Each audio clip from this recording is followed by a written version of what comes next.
No. Yeah, this is fine. I watched a couple of years. I watched David Duchovny. It sounded like he was just talking right into his computer, his iPhone or something. Yeah, that was a fun one. Yeah, he's a cool guy. Oh yeah, I'm a huge fan. He probably, yeah, he had the X-Files. His music is pretty good too. Like he hired like a really good backing band to help support him. And he even says, he's like, look, I know my limitations as a singer, but he's having fun. It's cool. Like those guys like Billy Bob Thornton, you said you've worked with him before too, right? They've opened for us with his band, his old band, and that was at the Harley Davidson 100th anniversary. Not the current thing that he's got going on, which is really cool. And then I've talked to him a few times, hung out with him, at the Sunset Marquee and more informal bar situations and that. Yeah. Do you notice that there's a certain star quality that these guys, like the David Duchovnys and the Billy Bob Thorntons and the Kid Rocks, like they just had that like it factor. Like you just know, like, oh, this guy's a star. Like it's just this personality that they're so likable. You said exactly it. It is the word. There's people that are at that level have it, or as David Lee Roth would say, charisma. Yeah, that's a good word. Yeah, I like that. So it is interesting when you do these interviews, like, and like Dee Snider, that's another one where I'm just like, this guy just has that like personality. Like, it's almost like too, I think there's a lot of this, like, I don't give a fuck what other people think about me. This is what I think, and what, like it or leave it. And then, some people don't like them, obviously, but there's enough that like them that they have fame and success. And I think deep down they really do. I mean, even if I want to say, hey, I don't care what people think about me, and I don't care what people think about me, Right. Maybe it's partly an act too, especially like when you mentioned like a David Lee Roth. I'm sure that a lot of his stuff is an act. Yeah, I've never met him, but yeah, he's definitely a performer. So, and he does have it. He's got charisma. Definitely. Yeah. I have a buddy who's like obsessed with him. He has a David Lee Roth centered podcast and wrote a book about him. And I read the book. And so I think I probably know more about David Lee Roth than I should, but yeah, he's an interesting guy for sure. So you never came. Is this just recorded? Is this being real informal? Like, yeah, this is it. We're doing it. Let's do it. Let's talk about whatever. If the dog starts barking, I got a really large dog with a really aggressive, deep bark, but he's a giant puppy. Oh yeah, that happens so much. I figured. Yeah, it's just the way it goes with Zoom in. One of these days, I'm gonna. Yeah, one of these days, I'm getting a real in studio, and I'm gonna start getting people, because people tour Arizona, comedians and musicians and intellectual people doing lectures and stuff. I want to get people in person. That's the goal eventually, but for now Zoom works. And so yeah, there's dogs barking, there's kids coming in and out. Well, I watched your stuff. I love the intro with the wall breaking down and everything coming out, and from behind the bricks or busting the wall down. And this works, man. I tell you what, man, I love what you got going on. It's really cool. Thanks. Yeah, I love what you've done. It's amazing. Like, because Kid Rock was doing a couple interviews. Like I saw him on Rogan and stuff, and I was like, I want to get Kid Rock on my show. I'm like, yeah, I can't get Kid Rock. I was like, well, let me see, like, can I get somebody in his band? Because I had Kenny Olson, the guitar player. Kenny Olson, my brother. Yeah, he was awesome. And I was like, who's the most senior member of his band? And it's you. You've been there since the beginning. So you probably have better stories than he does, because he might not remember all the stuff that happened. Well, Kenny was actually there maybe a couple of months before me. But right around the same time frame, we started working together. I was, at the time, the way that I met Bob, I was in Robert Bradley's Blackwater Surprise. We were on RCA Records, if you remember them. Yeah, and I remember you I heard you tell the story that this guy was like a blind street singer. And they signed him which is really cool. But you said something that some days he'd walk away with like $800 cash tips just from playing on the street. Yeah, absolutely. And you know, he was down. There's an area in downtown Detroit called Eastern Market, and there's just a bunch of barns and everything, and people go there every weekend. You can buy everything from flowers to produce to live chickens to lambs to anything that, you know. And it's a big open air market. It's huge. It's been there probably for a century and a half, if not longer. But he used to perform down there on Saturday mornings and busk, and people would have his guitar. He'd have his guitar case out, and people would, you know, throw him money, and he would walk away $1,200 cash on a good weekend, you know, which is quite often now. Yeah. So you played in your first band was Crossroads, and you were the singer, you were the front man. So Yeah. then was it a lot more bands before you got that deal with RCA Records? Oh yeah. Oh my God. That was so Crossroads. This was back in the 70s when I was like in high school, man.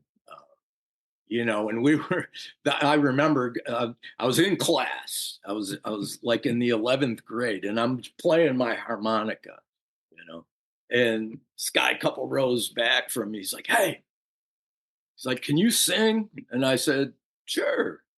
And he's like, "We need a singer, man. We got a band. Let's come in. Do you want to come and audition tonight?" And I says, "Yeah, pick me up, give him the address." I go in. The first song I played with them was "Going Down," you know, by, you know, the Freddie King song, but you know, we knew it from Jeff Beck and everything. No piano there or anything, but I sang and played harmonica in it. The next song that I did, and they're like all looking around, and I'm like, okay, I'm blowing this. And then they launched into "Never in My Life" by Mount, and I sang that.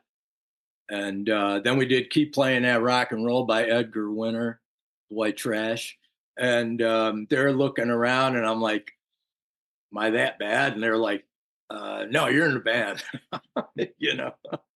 So, That's cool. and it's never stopped rolling since, you know. Did you ever meet Edgar Winter? I had him on the show. He's so nice. He's such a kind soul. I have not, but one of the guys that plays on a lot of my live gigs and he's on everything that I've released pretty much, and everything that I've ever been in a session on, he's on probably about 80% of his Johnny B. Bedanjic.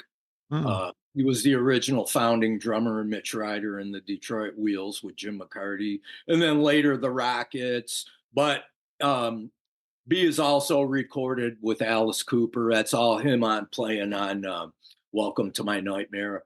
But that's B playing with Edgar Winter, who he toured with as well. But that's him playing on "Frankenstein," on "We All Had a Real Good Time," and "Free Ride."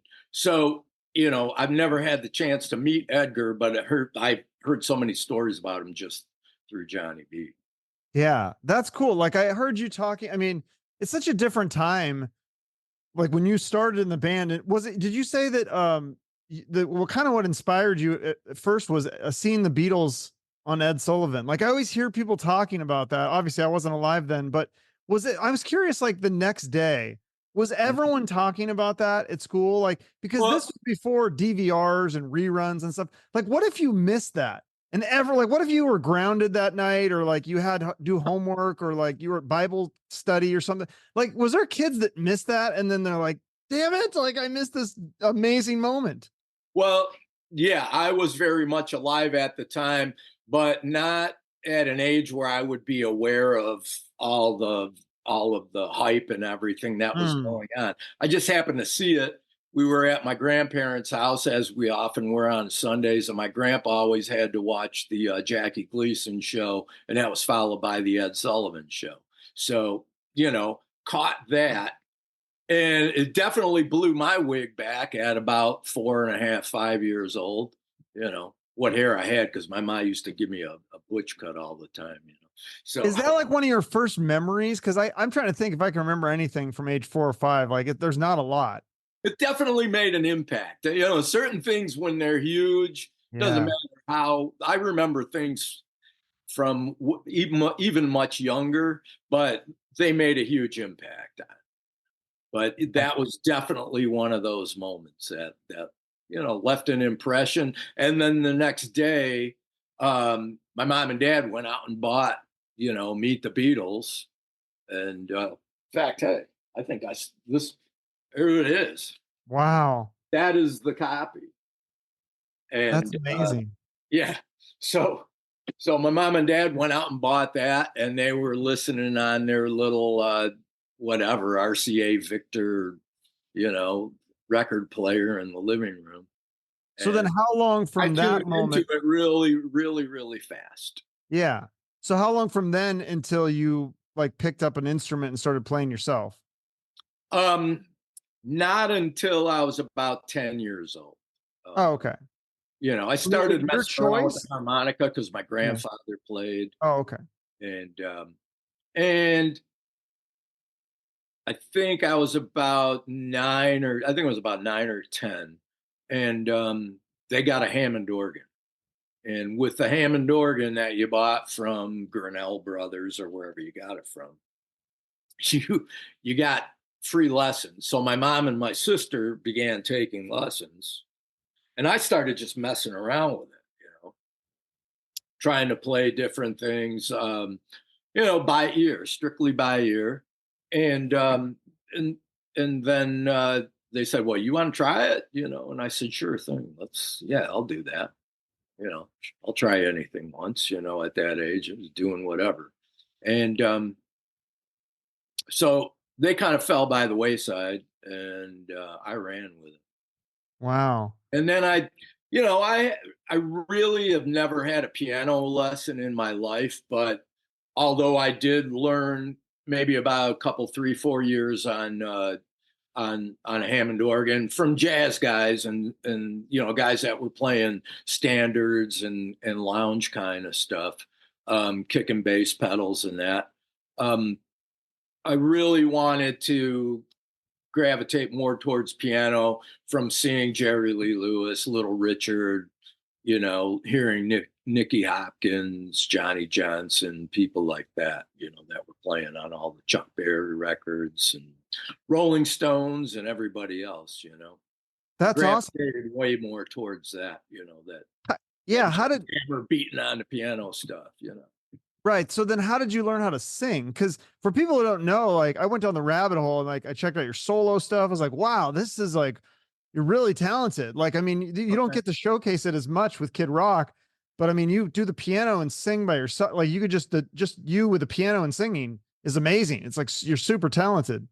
Thank you. Thank you. Well, you're being very kind because you know, there's days when I feel like, oh my God, I should just, you know, I shouldn't be doing this. I What?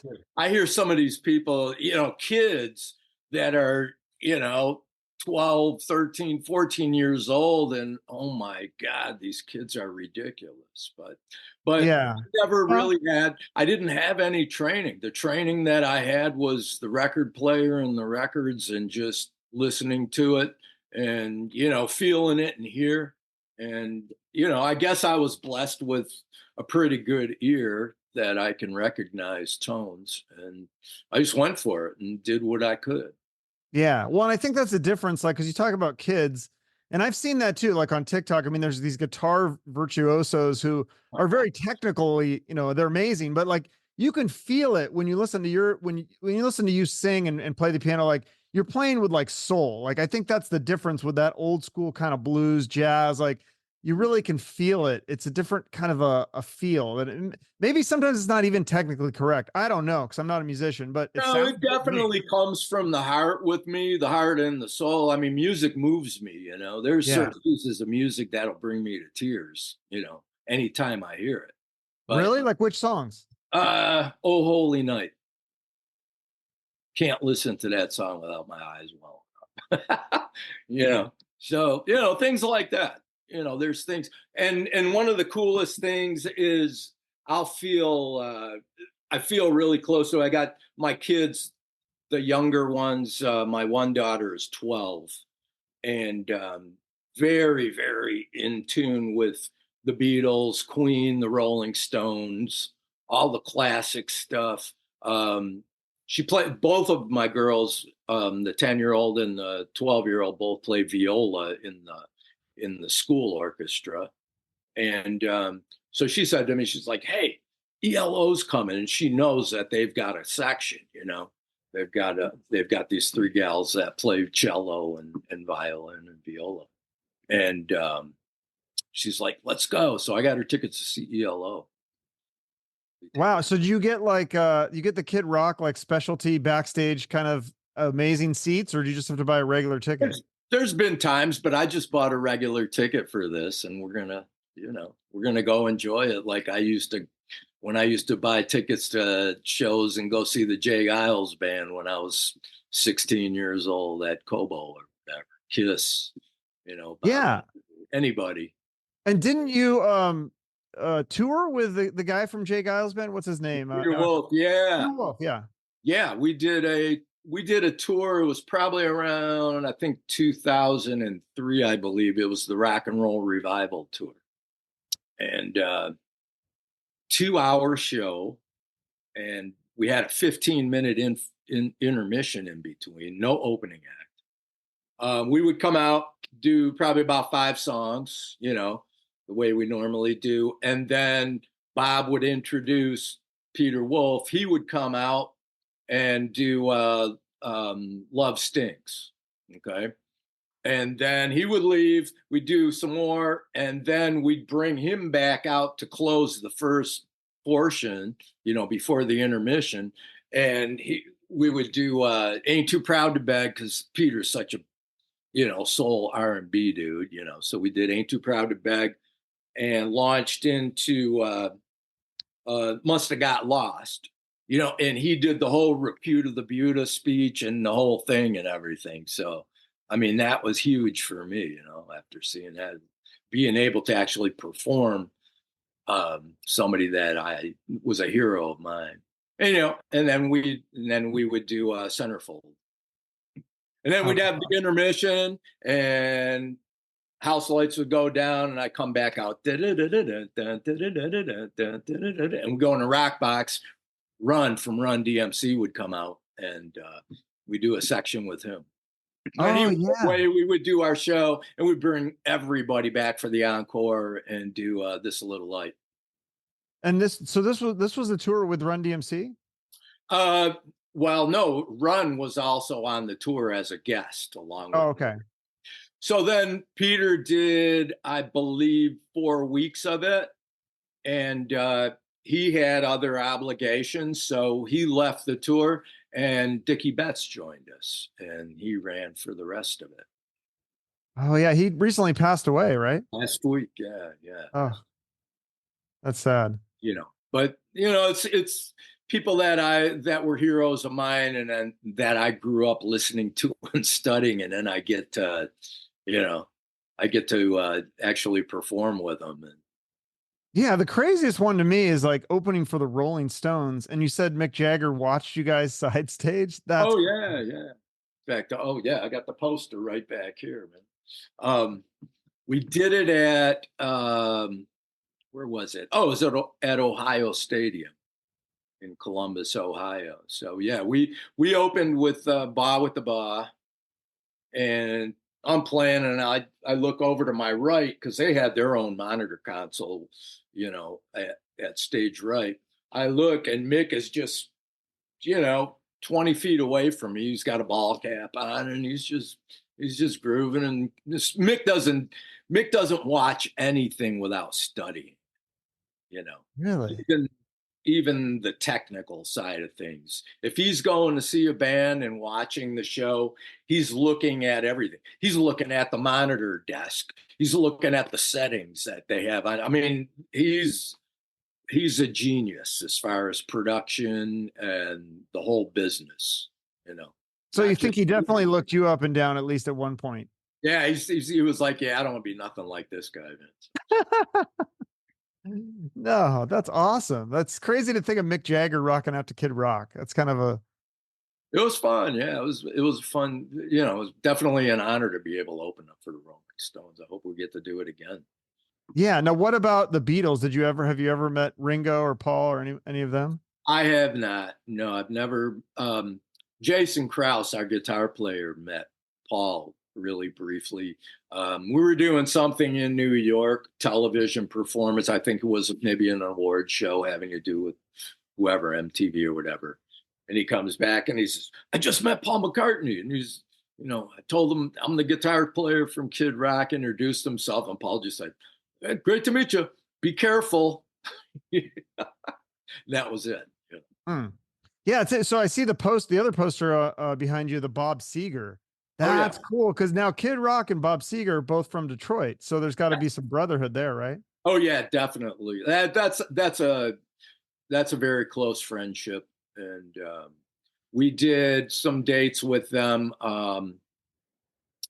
Let's see, Minneapolis and Fargo and that. And you know, he's joined us on stage at our own shows, come out to do the encore, you know, do old time rock and roll or rock and roll never forgets or some things like that. Oh, and, really? Is there video of that? I'd love to see that. I think you can find it on YouTube. Yeah. It would be we had done what tour was it? There was a couple of them where we did 10 sold out nights in Detroit at Pine Knob, which is the outdoor amphitheater. So this would have been the second year that we did that. And he joined us on stage for the final night encore. Who was that? I was trying to figure out, did you watch the Thanksgiving game this year, the Lions? Oh, that's Jack Harlow. I don't know if you watch the so every year, you know, the Lions play on Thanksgiving. Absolutely. They'll have some sort of Detroit music act.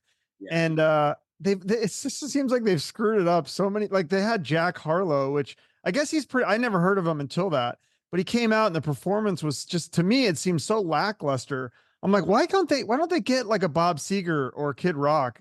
Have you guys ever played one of those Thanksgiving games? Or I don't think you've ever played the Super Bowl or anything like that. Oh yeah. We definitely, we've performed at the Thanksgiving game. I think it was the first year that they were at Ford Field. Oh, okay. Yeah. So we did Thanksgiving that year, and that was really fun. Yeah, because that seems like that would be a better fit for a mainstream audience. Like I think most people could get behind the songs that you guys do. I mean, you have so many hits, and they should get you guys again. I think it'd be awesome. Oh, I'd love to do it again. Yeah. I didn't see I was watching the game in and out of the kitchen. I'm the chef around here on Thanksgiving. So I think, all right, it's halftime. I got to get back in the kitchen. And okay, when we get off this conversation, YouTube Jack Harlow. I just want to get your thoughts. It's so interesting to me. Like off the record. Yeah. Maybe it's just because like I'm old and I just don't get. I just see he walks out there and he's just looks like bored. I don't know. It's like I don't know. If really? I don't know if this is no fire to it. No. Yeah, like not like when Kid Rock comes out. I mean, there's just this. I remember when Kid Rock first like broke or whatever, became famous. They were saying there were some comparisons, or maybe this came from him, but Sebastian Bach from Skid Row was saying, oh, they're saying Kid Rock is like the new version of me, you know, because I'm a big Skid Row fan, and Sebastian Bach, I mean, he just come out there and this energy, it was just, and that's what Kid Rock had. And so to me, that's like rock and roll. Like you got to have that like luster, like we were saying at the beginning, the star power, the it thing, where you just, it's like people are drawn to you and you're pumping up the crowd, and you know.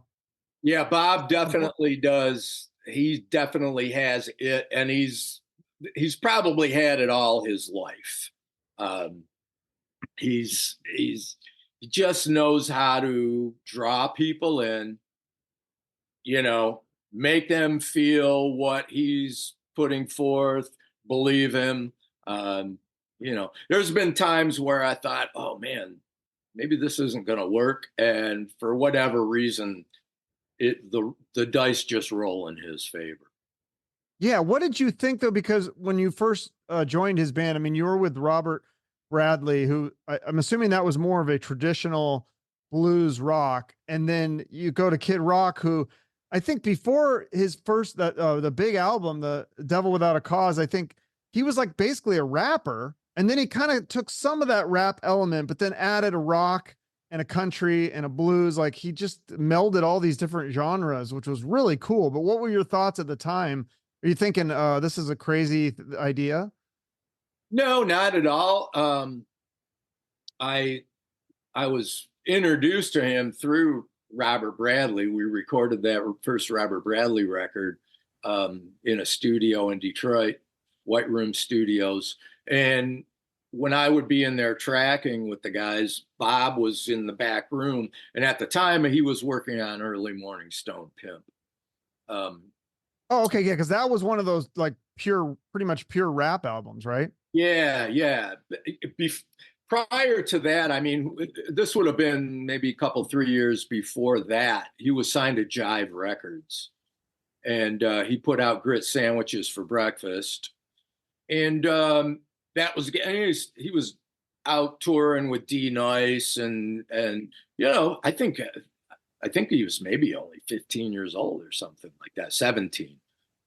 And, that's right. You played on Early Morning Stone Pimped, right? You're on that record. Well, that's what happened. He ended up having me come in and track some piano on I think it was Paid, the track Paid. Okay. And that's also on the History of Rock, which would have been, that was released after Devil Without a Cause. So it was, he wanted to put something as a sort of a retrospect to what got him to Devil Without a Cause. And that's when Uncle Kracker, who later ended up, and you played with him on one album, and he ended up having a bunch of hits. He was like Kid Rock's DJ. Yeah. Oh yeah. Yeah. When Kid was doing pretty much a straight hip hop act, you know, yeah, Kracker was the DJ, and but both of them really had, you know, had their finger on the pulse with country music, with rock and roll, R&B, definitely all of that. Huge. I mean, both of them are huge fans of everything. You know, Bob is a huge fan of everything that we do. And, you know, just the same as the Rolling Stones or the Beatles or you know, anybody else who's, I think musicians that, whether you make it big or not, what keeps you wanting to do it is you're a fan of it. You know, you're still trying to be who you're a fan of. Yeah, that's awesome. So that big breakthrough album, The Devil Without a Cause, you co-wrote the song Cowboy, which is a great song, huge hit. What was your contribution? Because it looks like there's 4 songwriters on that song. Is it just like, you get a songwriting credit? Is it just like if you change a lyric or something, or did you have more of a bigger role in that? So in the center of the song is a honky tonk piano break. And they had me play that, and they say, all right, come up with a breakdown here. It's got to be like 8 bars or 4 bars or something. So I just, you know, I had this, I had a tack piano. It was played on a digital piano that had some, you know, like honky tonk tack piano samples in it. But just, I started messing around with something. I'm like, all right, let's try this. How's this sounding? And, you know, they liked it, fit it in, and they said, okay, you get a credit for that. Wow. When you were recording that album, did you think that was going to be this huge breakthrough album at the time, or do you have I always feel like people have no idea when stuff blows up. I always had a really good feeling that Bob was going to do something at some point. When I was still with Robert Bradley, I asked him, and, you know, like, hey, why don't you, you know, I did. So what happened, we shared a rehearsal place, and and I would show up early for rehearsal and fire up my rig, and then I just start jamming with his band, you know. Then he asked me after, he's like, hey, can you jump in on some shows if you're not on the road with Robert? So yeah, sure, man. And I, you know, played the first show, and he had sold out the State Theater, which is the Fillmore now in Detroit. They use the Fillmore name. And that's like 2,800 people.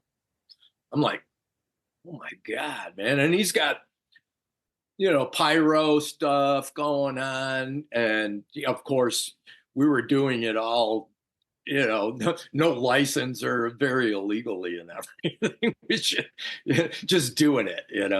Uh, and I'm like, this is like going to see Kiss or something in the 70s, because nobody was really using a whole lot of pyro at that point in time, at least at that level. And I'm like, why don't you try and sign with a major? He's like, I don't know. I'm moving like 50,000 records out of my basement. I don't need this, making Wow. all the money. So locally, he was already a big star. Like he was very well known, more than locally, regionally, because we used to go down to Ohio, Chicago. We would go out to Chicago and play, um, but I think it just got to a point where people started hearing about him, and pretty soon Jimmy Iovine's coming out from Interscope, and Jason Flom's coming out from Lava Atlantic Records, and it turned into somewhat of a bidding war, I suppose. Oh, really? Did Jason Flom sign him? Jason Flom, that's an interesting guy. He's got now he does like advocate work, I think. Oh yeah. He's definitely guys that are wrongfully, or what he can prove if they're wrongfully convicted, and getting guys released from prison that were perhaps convicted and should not have been. So that's very admirable. Yeah, very cool. Yeah, he was really good record executive too, I think. Oh yeah. Well, I mean, he signed Lord. He signed Twisted Sister. Yeah. And he started in the mailroom. So wait, did he end up signing Kid Rock, or did the other labels outbid him? No. Jason Flom signed Bob. Yeah. So then the rest is history. Do you ever think too, like, what if you turned Kid Rock down and said, no, I'm stuck with Robert Bradley, or if he didn't ask you to join, or you just like, what do you, I mean, because you had been in so many other bands, do you think you would have caught another break eventually? Well, that's interesting that you ask that, because right at about the time that things were starting to roll, and I had already been through my time with Robert Bradley, and what happened was, they're like, hey, we lost our tour support, so all we can do is pay you per diem on the road. Be out on the road for 3 weeks. I had a different reality, already family and everything, mouths to feed somewhat, like that sort of thing. And I said, well, I can't do it. And Bob said right after that, Kid said, all right, well, you're in my band. Wasn't signed yet. So I kind of, let's say, put the ball in his court, but I wanted to give him the courtesy of, look, man, I don't want to be a burden to this thing, and you know what my realities are and everything. And I not that I didn't feel like he was going to make it, but I said, I don't want to be a weight on this. If you want to find somebody that's a little younger, doesn't have any responsibility, he said, you ain't out of this, man. You're my guy. You ain't going anywhere. You're sticking with this. Wow. And he's so loyal, because you've been with him for what, like 20 plus years, 25 years or something like that? 20, yeah, no, 20. Yeah, probably about 25, 27 years, something. Yeah. And you're the only one of the band that started that's still, I mean, Kenny was there for a long time, and then Kenny left for a side project or whatever. But everyone else has kind of come and gone, and you stayed. No, Jason Krause has been there from the beginning. Oh, has he? Yeah. Jason has been there from the beginning, along with me. And although she didn't play on the first record, Stephanie Eulenberg has been there from the very beginning. What happened with her was, we recorded Devil Without a Cause, and we were getting ready to go tour. it's rehearsing this band and everything. And Bob was hired by the Beastie Boys to DJ their Christmas party. And the Grand Royale Christmas party, they had him coming into New York City to do that. He goes, find a drummer while I'm gone. I'm like, okay.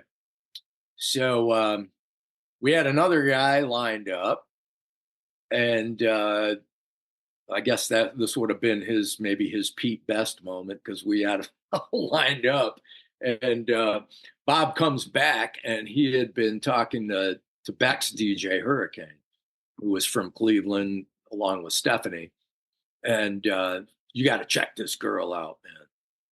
So Bob gets in touch with her, sends her the tracks, the 2 tracks that were on Double Lotta Cause that ended up getting the deal, proving the deal, which were I Got One For You and Somebody's Gotta Feel This. And she not only, sends a tape back, she sends a full video back. And we're like watching her play and looking at her, and we're like, all right, who's going to call the other guy and tell him he doesn't have the gig again? She's that good. And, oh, yeah. Oh, my God. Well, she plays bass. She plays guitar, sings, So Stephanie's been there for the longest time. And then after that, Aaron Jewelison joined a few years later on down the road on bass. And you have some female vocalists in the Twisted. 2 females and 1 guy vocalist, Shannon Kerfman and Kat Perkins, and then Herschel Boone, who's also toured with Mary J. Blige. Does one of how do you? Because when the song "Picture," I mean, obviously Sheryl Crow is the co-vocalist on the recorded version. So do you just use somebody in the band in the duet, or do you have a guest singer? Kat mostly sings that, although Shannon has done it.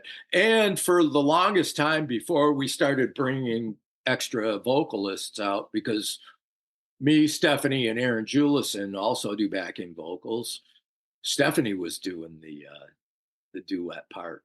And she plays the drums and does a really killer job of it too. She sings while she plays the drums? Oh, yeah.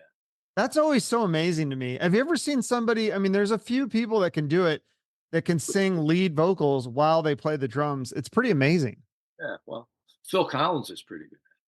Yeah, I had Dean Castro who plays with Journey, and he sounds like Steve Perry. It's weird that he's like the drummer, but he can sing like Steve Perry. It's crazy. Yeah. Because that's when you think of it, there's a lot going on with drums, percussively impact, not far from piano. Piano's not as much, but man, your drumming in itself is a workout. Right. It's such a different, because I feel like with trying to sing and dance and everything else too. Yeah. Because like singing with the piano and guitar, it's kind of a lot of this. I mean, it's kind of the same notes or matching with the vocals, but drums is like, so you're doing the rhythm and then singing notes. It's like, it seems so. Well, there's a lot of syncopation involved, and you're singing in between beats, and Yeah.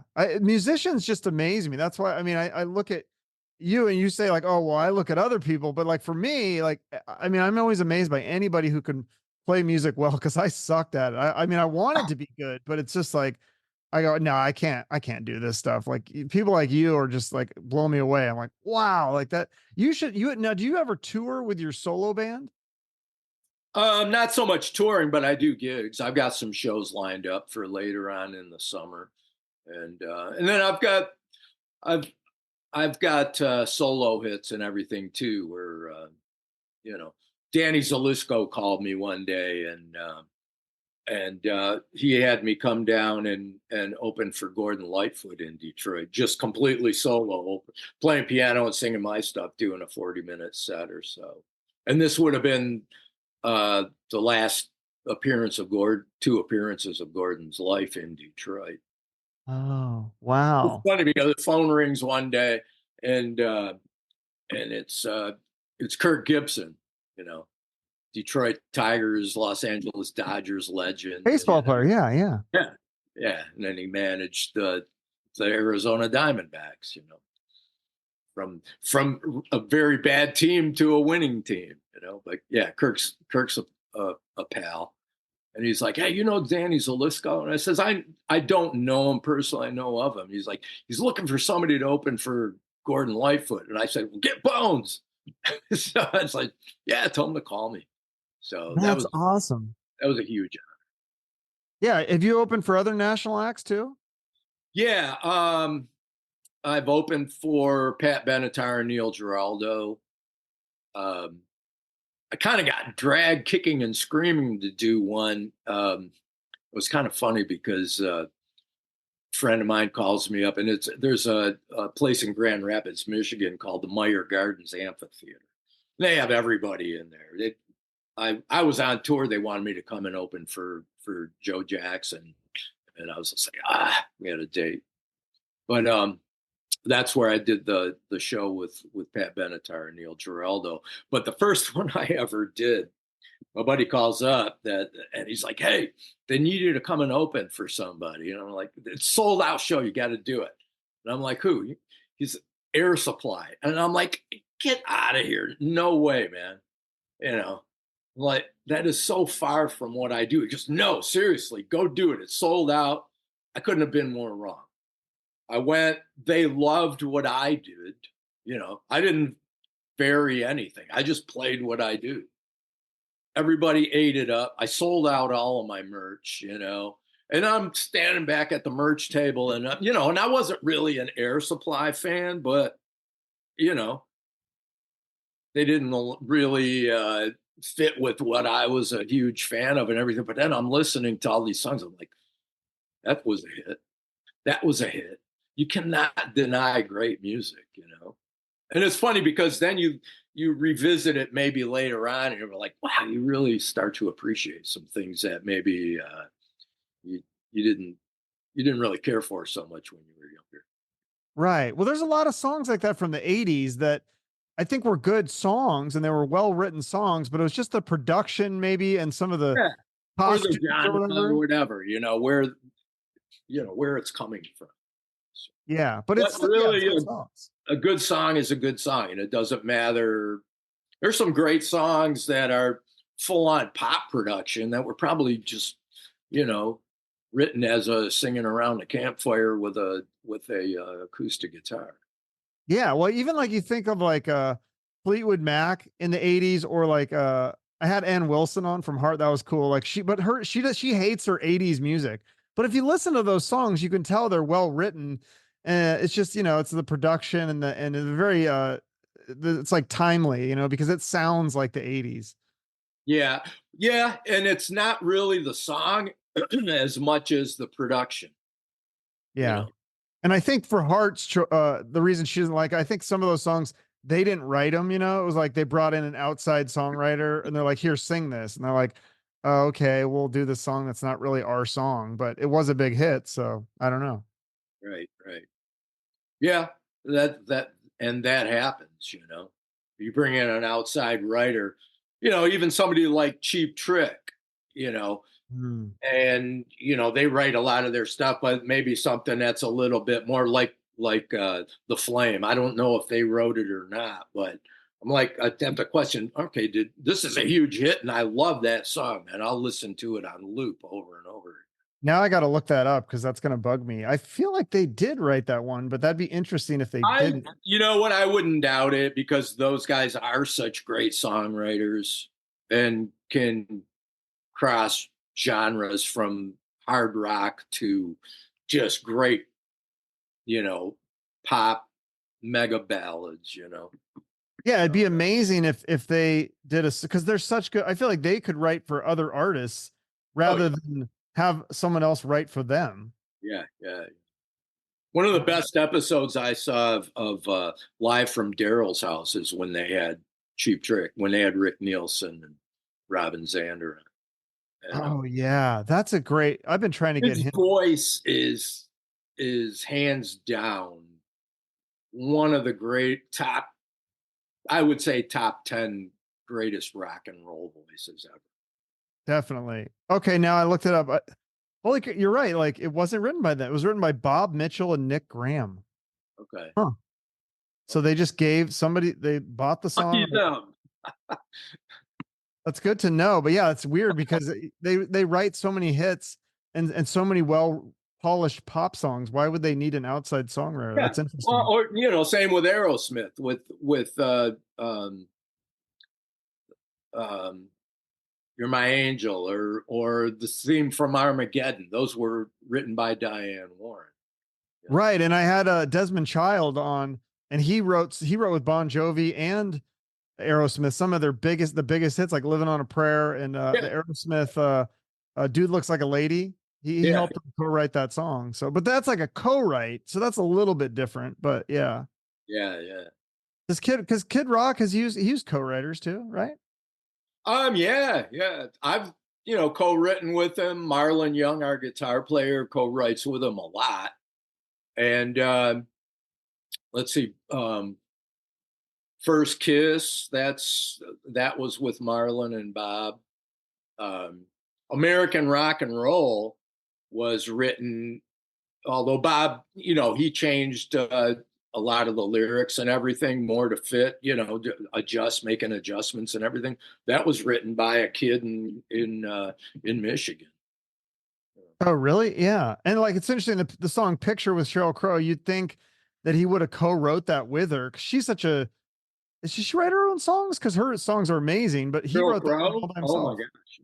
No, they did write that together. I was in the room. Sheryl came out to the studio, and it was right when Bob first opened his the studio that we did Cocky and the self-titled record in, and let's see, Rock and Roll Jesus was recorded there. And this is in Michigan. But Sheryl came out for 3 days, and we were in the studio, and they wrote Picture together. We tracked it. How did that songwriting process? I played Wurlitzer and B3 on it, and then the finger snaps in it. That's all of the Detroit Red Wings from that. Sergei Fedorov, and actually his lady at the time, Anna Kournikova, the tennis player, she was there, and they were doing all the finger snaps. Oh yeah, she's Anna Kournikova. Yeah, I used to have a crush on her. She was beautiful. So Sheryl Crow and Kid Rock just hanging out, just writing a song. That's so weird to think of. It was, we wanted to try out the studio. He's like, "Come on down, I got to check out my new studio." And we spent like 3 days in there, and Run Off to LA was another one that was written during that time. It's got to be cool to be a fly on the wall and see some of that stuff happening. Oh yeah, definitely. It's work, definitely work, but then there's also a lot of fun stuff, that we'd spend days in there, all of a sudden everybody's got their kids there, and all of a sudden we're all playing baseball out in because that was like 12 acres, The studio? Yeah, the land that it was on, because there was a barn, he had an area that was he had formed into a baseball diamond. We're out there with all the kids playing baseball or doing whatever, So Kid Rock, is he pretty cool trampoline? Is Kid Rock, like, as a boss, like, is he like work really long hours and put all the time in, or is there just a lot of fun in between, or how does that work? Bob's work ethic is incredible. You'll get emails from him. He's already up at like 5 o'clock in the morning, and all of a sudden he's thinking. He's like a guy that gets up and reads a bunch of newspapers and watches everything that's going on before he gets into his day. And his mind is always working. The wheels are always turning. And let's see what we can do now.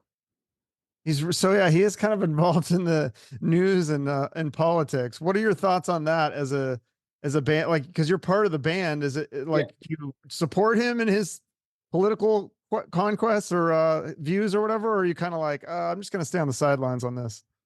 But I don't really say a whole lot about politics. I have my views on everything. They definitely align more in his direction, but it's funny because we've, and just like any walk of life or the office or the neighborhood, our band, we've got people that are coming in from all directions. So, he's very passionate about it. He's informed about it. And, I would have to say that Bob is he likes what works. Put it that way. Let's say he likes whatever works, you know?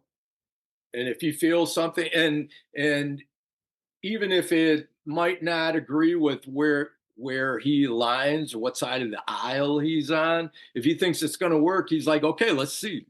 Let's give it a try, you know? Do you have those kinds of conversations? Do you guys have deep, just not even maybe political, but necessarily like life philosophy kind of conversations with each other? Not really. No, not it's pretty musical for as far as me. He has those conversations maybe with probably Marlon, I would say, or but we never really get too deep into that. We keep it pretty light. Do you ever go to his house is so fascinating to me. Like it's got like it's like a White House, right? It's like it's got the It oval. looks like the White House. Yeah, it's that Georgian design and beautiful home. It overlooks. It's up on a bluff, and then you look, and it's probably about 5 miles off. You just see the whole Nashville skyline. So he's up on the hill, and it's funny because when you're taking the roads in, you can see it. Road's kind of winding, a dirt road, and you can see the house up there and everything. So fun place. We were there. Have you been up there? Oh yeah, we went last year, right before. I want to say the year before, right before Thanksgiving. He just wanted to kind of, hey, get the band together. Let's have dinner. I want to lay out what's going to be going on next year and everything. Kind of let us know, and we had a good dinner, and then went downstairs and had a little party, and got a bowling alley in the basement. We were down there bowling, and Bob's a fun guy. That sounds amazing. Yeah. Is there a lot of special guests coming over too, like famous people and stuff? Oh yeah, from time to time. Yeah, of course. Yeah, he's got a lot of famous friends. Yeah, and you guys he's got the honky tonk right there in Nashville, so he shows up there. That is a fun place. Yeah, like I had never been to Nashville until the NFL draft a few years ago. And it was so crazy. And I was like, is it like this every weekend? And people were like, yeah, it's pretty much. It's definitely changed. Back when we first started touring, and it was more of what the old Nashville used to be. And I think it had more of the charm that people appreciated more. We would do the River Fest there, and it was right off the street, right up the road from the Grand Ole Opry, the Ryman Auditorium. And all of that, hat show prints and a lot of those different things. And I think now it's turned into way more of a tourist thing. Like, let's say it's like Mardi Gras year round. Yeah, it really like the Broadway. But if you go to like Printer's Alley or some of the kind of off the strip stuff, I feel like that's more genuine. Yeah, definitely.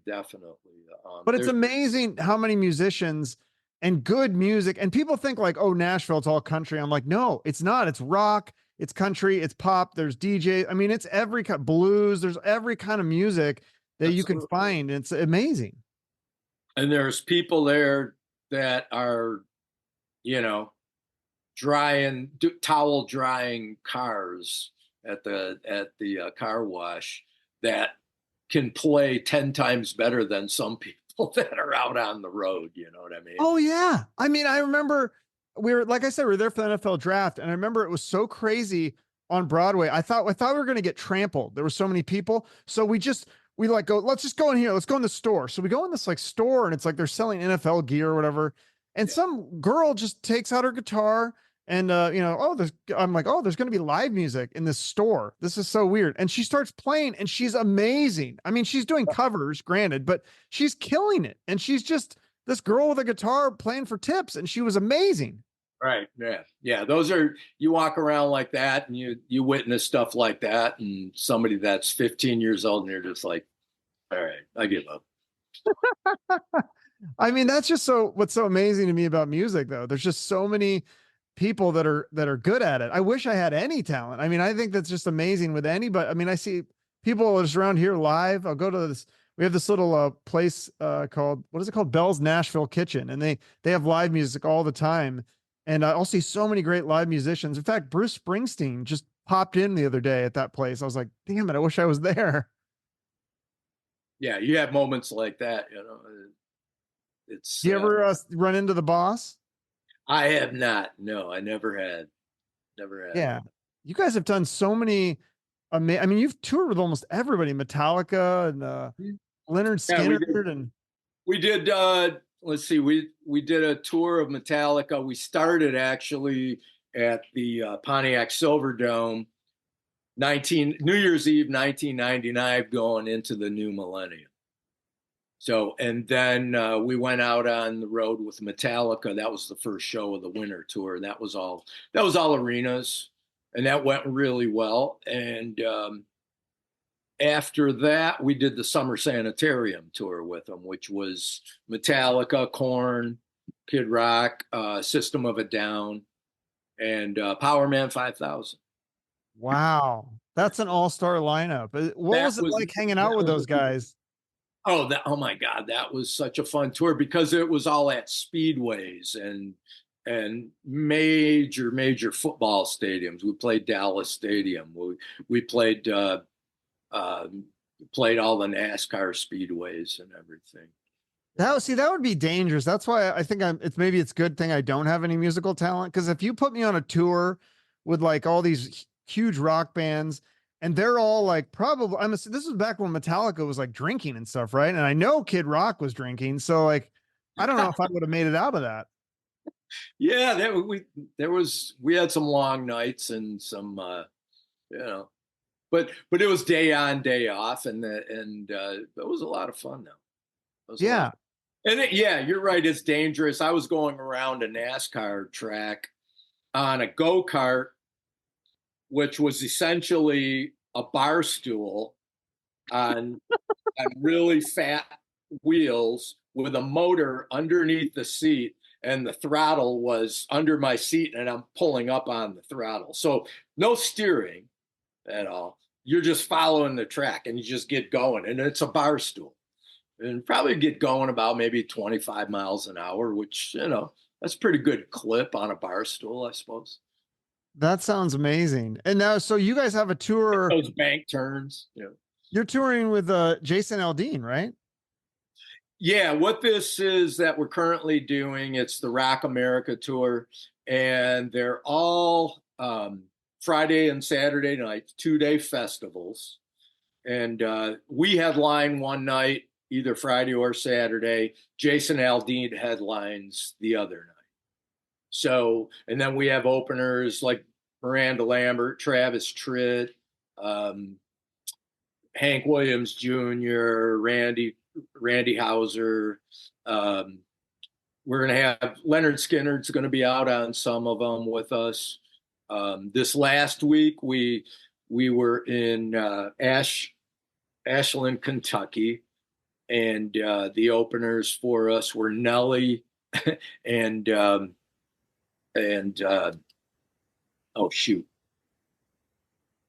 not a country artist. Who opened for us last Saturday? I gotta ask my wife. No, not Nelly. Oh, Brantley Gilbert. That's what it was. Oh, okay. Wow. Yeah, I got blues. Wait, so Nelly the rapper opened? Yeah. Mm-hmm. Oh, okay. Wow. Oh my God. Yeah. And so they're like 35,000 people at these shows. And they were eating it up. They were loving Nelly. Yeah, no, he just did the I don't know if it was Thanksgiving or was it Super Bowl or he played some one of the football games and well, we were so that was the Super Bowl. Nelly was on with us, and that we performed, and that was the infamous wardrobe malfunction. Wait, remind me again, what happened? Between Janet Jackson and wardrobe malfunction at the Super Bowl halftime. You guys were there for that? Yeah, Nelly was on it. Yeah. Oh, that was like the one time. So ever since then, now I make sure to watch the halftime shows because I never watched them before because I always thought they were so boring.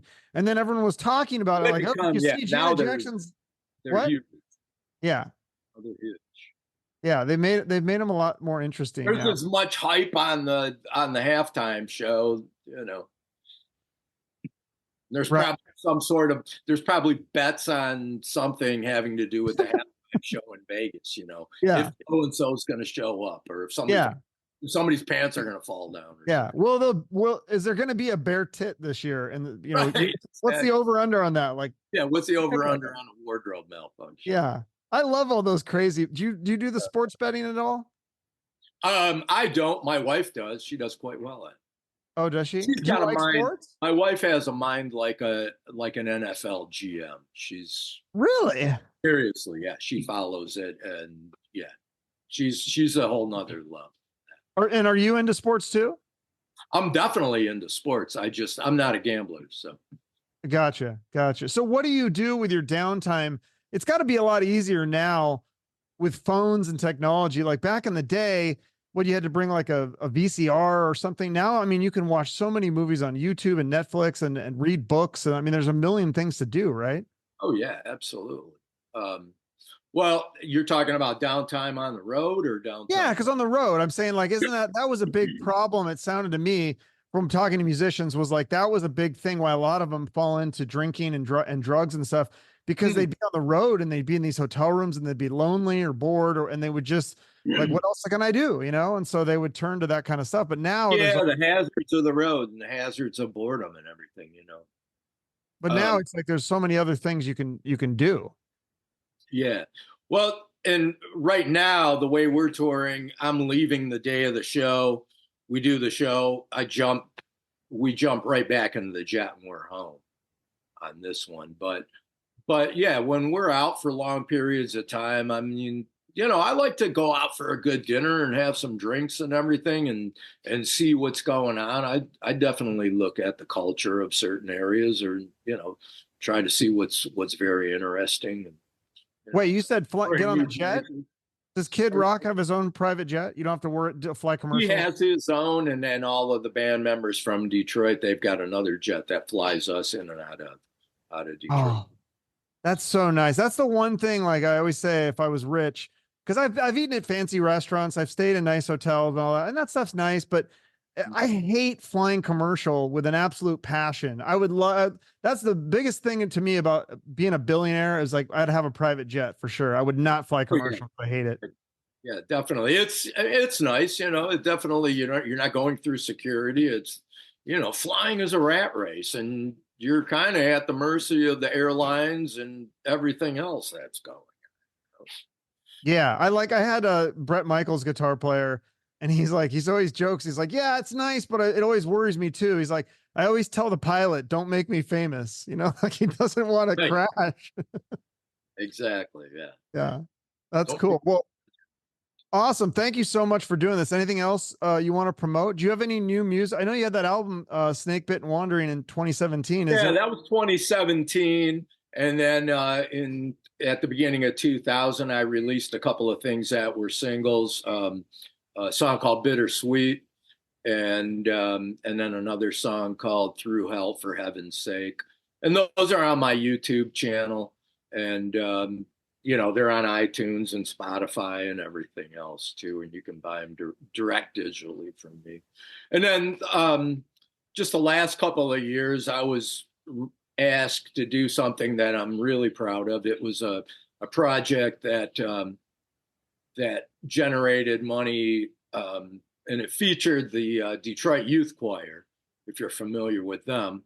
They won on America's Got Talent. Oh, I've got the Golden Ticket, but it's all inner city kids, big gospel choir, and they're amazing. Yeah, it's just really, really a great group of kids, incredible singers. But they wanted to do a record. There's and Jack Douglas produced it, who, you know, produced probably about the first 4 or 5 Aerosmith records, and he produced Double Fantasy, John Lennon and Yoko Ono. Discovered Cheap Trick and produced them, their first 4 records. And, you know, a lot of stuff. He produced the record. He brought me Garrett Bolanek, my guitar player, who also played on the last couple of Alice Cooper things, Detroit Stories and Biscuits. Johnny Bibidanjic was on drums for that, and Paul Randolph was on bass, who's done a lot of work with Amp Fiddler, the late Amp Fiddler, and you know, great Detroit bass player. But we did a project of all songs that we did As by Stevie Wonder. We did Feeling All Right, you know, the Joe Cocker song. Gosh, what else did we do? All You Need Is Love by the Beatles. Went in and recorded with these kids singing it, and we did all the music for it. And the proceeds all generate money for hospitalized children to provide them with musical instruments and music therapy, and that's through the Dick Wagner Remember the Child Fund. Oh, that's awesome. I love that kind of stuff. That's great when people are giving back. So, and it ended up being considered for about 6 Grammys. We didn't win them, but you know, the project did real well. It's called Rock Spell. Okay. You know, and yeah, you can get that on iTunes. You can get it everywhere pretty much. What about whatever happened to the side project you did with Kenny Olson? I think it was called Letric Olson. Was that released? Yeah, Aaron Letric, and I'm on just the one track. Oh, okay. Aaron wrote about his gal who was killed by a drunk driver, Willow, and I played piano on that, and did some string work and stuff like that. So, cool. Awesome. Kenny and I keep in touch, and you know, we've done other things in the past and live events and whatnot. You know, yeah, he's always saying, "Come on, we got to do this," you know, and you know, it's just it never comes around sometimes. You know? Yeah, no, he's a great guy. Well, that's cool. You're doing shows. Let me know if you ever come to Arizona, either with Kid Rock or if you did I think it'd be cool to see you do a solo show. Like, there's a place here, I forget what it's called. There's a Char's Got the Blues. I think that's the you'd fit in perfect there. You bring your solo band. I think that would be really fun to see. I'd love to. Yeah. Give me a link to it and let's see if we can line something. All right, awesome. We'll do. Thanks so much for doing this, Jimmie. All right, thanks for inviting. Yeah, I'll be in touch. All right, buddy. Take care. Bye-bye.